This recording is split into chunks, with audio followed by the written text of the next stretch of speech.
اسلامی بینک ایک بہت بڑا دھوکہ ہے، یہ اسی کنونشنل بینکنگ کی اسلامی شکل ہے۔ یہ ایسے ہی اسلامی شکل ہے جیسے ہم پاکستانیوں نے اپنے ملک کا نام رکھا ہوا ہے اسلامی بھی اور جمہوری بھی، لیکن نہ اسلام کا سیاسی نظام، نہ اسلام کا معاشی نظام، نہ انسانی حقوق کی ادائیگی کا کوئی عمل، اور اسلام کا لیبل ہم نے اس پر چسپاں کیا ہوا ہے۔ تو ایسے ہی اسلامی بینکنگ کا ایک لیبل چپکا ہوا ہے، اور اس پر ایک تفصیلی مکالمہ، مباحثہ، کتابیں، لٹریچر موجود ہیں کہ آئینی اور قانونی طور پر، ٹیکنیکلی طور پر یہ بات ممکن ہی نہیں۔ یہ سودا سمایا تھا جناب ضیاء الحق صاحب کے دور میں کہ جی اسلامی بینکاری ہونی چاہیے، اور جب ان کے دماغ میں یہ خیال آیا تھا تو انہوں نے 2 کمیٹیاں بنائی تھیں 1985۔ ایک علماء کی کمیٹی بنائی تھی جس کے سربراہ مفتی تقی عثمانی صاحب تھے، اور ایک ٹیکنیکل کمیٹی بنائی تھی جس کے سربراہ اس وقت کے governor state bank Ghulam Ishaq Khan تھے۔ دونوں سے رپورٹ لی گئی تھی کہ کیا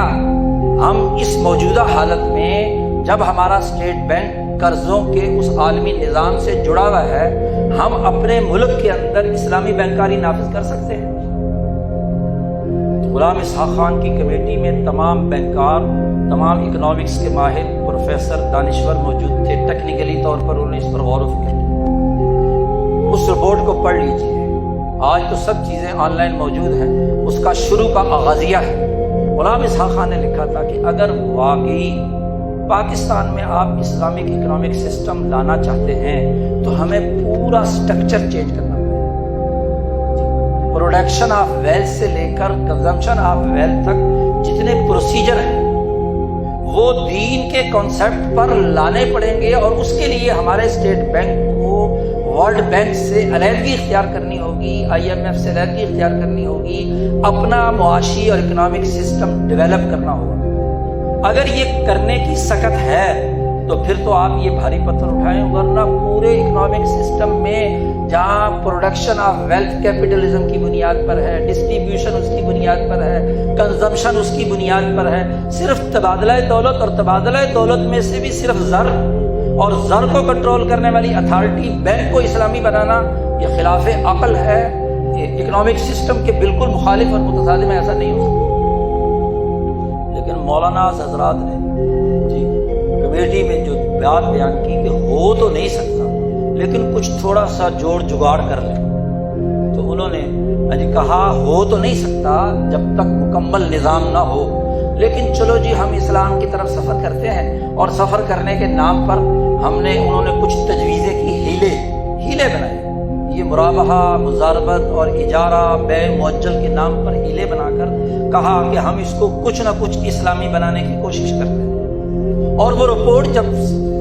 بینک کے پاس گئی، وزارت خزانہ کے پاس گئی اور ضیاء الحق صاحب کے سامنے گئی، تو انہوں نے اسحاق خان کی رپورٹ کو تو ایک طرف رکھا،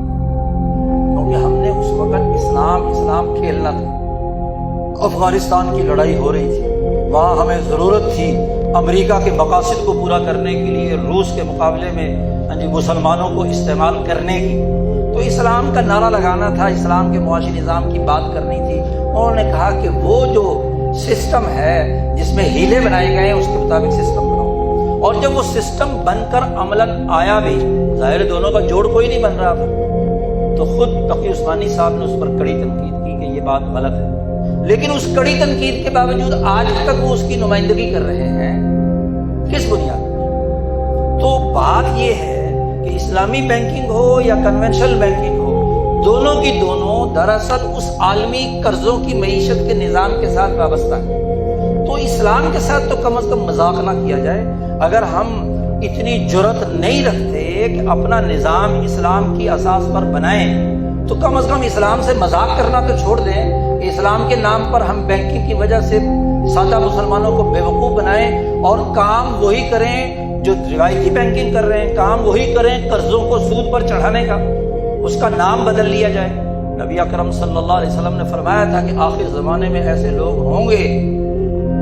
کہ جو سود کو جائز بنانے کے ہیلے کریں گے، اور ان ہیلوں کے ذریعے سے لوگوں کو بے وقوف بنائیں گے۔ آج یہ کام ہمارے ساتھ پچھلے 75 سال سے ہو رہا ہے۔ ہمیں علمی طور پر اگر ہم واقعی اسلامی نظام کی طرف آنا چاہتے ہیں اس کے بنیادی پرنسپل اختیار کرنے ہوں گے، اور نہیں تو ہم علمی دنیا میں بطور تھیری کے تو اس کو سمجھیں، ٹھیک ہے ہم میں سے ہر آدمی یہ تبدیلی نہیں کر سکتا، لیکن علمی دنیا میں مکالمہ تو ہو، اسلام کا ایک مکمل اکنامک سسٹم تو ہمارے سامنے آئے، پوائنٹ آف ویو تو واضح ہو، اس کی اساس پر ہم کوئی نظریہ تو رکھیں، اسلام کے ساتھ کھلواڑ اور مذاق نہ کریں۔ آج ضرورت ہے کہ ہم دین اسلام کی بنیادی اساسی تعلیمات جو عقلی بھی ہیں، دنیا کی ترقی کی بھی ہیں، انسانیت کی فلاح و بہبود کی بھی ہیں، دنیا اور آخرت کی کامیابی کی بھی ہیں، انہیں من و عن اور جامعیت کے ساتھ قبول کرنے کے لیے اپنا سر تسلیم ہم کریں اسلام کے ساتھ۔ اسی کا نام اسلام ہے۔ یہ نہیں ہے کہ خواہشات کی بنیاد پر اس عالمی استحصالی نظام کی تباہ کاریوں میں اعلی کار بنے کہ جس کے نتیجے میں آج ہمارا ملک ہی نہیں دنیا بھر کی کساد بازاری منہ بولتا ثبوت ہے۔ ابھی پچھلے مہینے بالی کانفرنس میں G20 کے ممالک سر جوڑ کر بیٹھے کہ ہم نے دنیا میں جو قرضوں کی معیشت جاری کی ہوئی ہے اور اس کے نتیجے میں ملک سراسر دھڑا دھڑ دیوالیہ ہو رہے ہیں، سری لنکا، پاکستان دیوالیے کے دھانے پر اور ملک، تو اس کے نتیجے میں تو ہمارے قرضے ڈوبیں گے، تو اس قرضوں کی معیشت کو ہمیں اس پر نظر ثانی کرنی چاہیے اور ان ملکوں کی مدد کرنی چاہیے، یہ نہ ہو کہ وہاں کے بندے مر جائیں اور ہمارا قرضہ ڈوبے۔ تفصیلی رپورٹ 3 دن کی آپ بالی کانفرنس کی پڑھ لیجیے کہ خود سر جوڑ کر بیٹھے قرضہ دینے والے، جس میں چائنا بھی ہے، امریکہ بھی ہے، ورلڈ بینک کے نمائندے بھی ہیں، وہ اکنامک فورم کے نمائندے بھی ہیں، تو